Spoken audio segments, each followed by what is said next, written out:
Hey, Joanne, don't you like to win when writing an offer for a buyer? Welcome to another edition of Coffee with Tom and Joanne. I'm Joanne Taranto. I'm Tom Matthews, and today we're talking about winning when writing an offer for buyers and whether that is the right approach that you should be taking when thinking about buying a home to raise your family, have lifestyle that you want to have, and making a financial investment, because that's really important. So, Joanne, what do we think about winning when writing an offer for buyers? Oh, winning feels so good, doesn't it? Yes. But there is a balance that needs to be struck.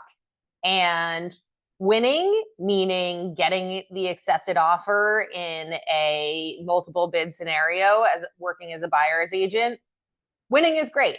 You know, the end game is to find a great property for your client and help them to secure it and protect their interests through the transaction.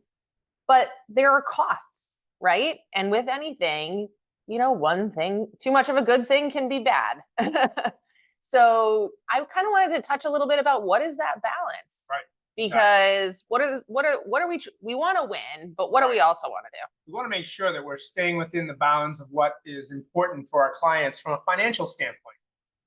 Because sometimes you can be looking at a property that might be pushing the limit of what someone wanted to spend on a particular house. Mhm. And we want to make sure that winning is not putting them too close to that bound.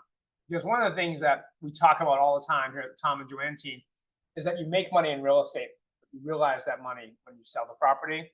And so we're always looking at that. Now, if you're looking to buy your 20-year home, sometimes you can kind of go a little further.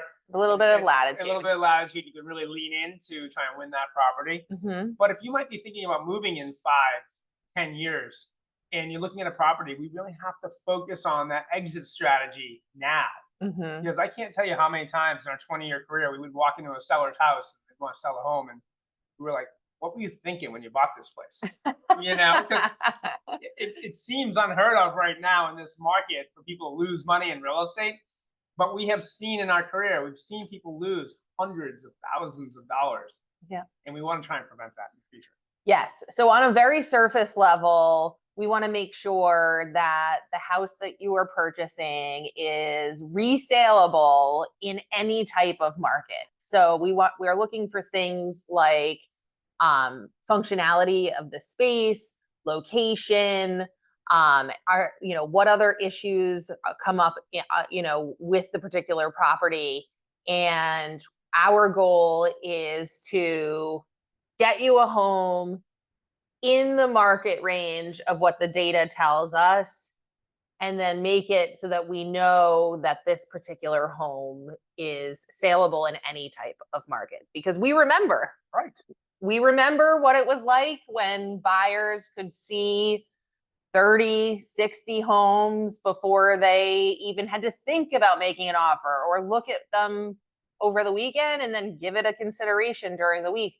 We don't have that type of time right now, but things may change. Right. And so we want to make sure that when you're buying a home, when you secure it as the best bid for the seller, when you secure that, we want to make sure that your exit strategy is just as strong as your entry. Yeah. So we just want to come today and talk a little quick video about winning, that winning is not everything.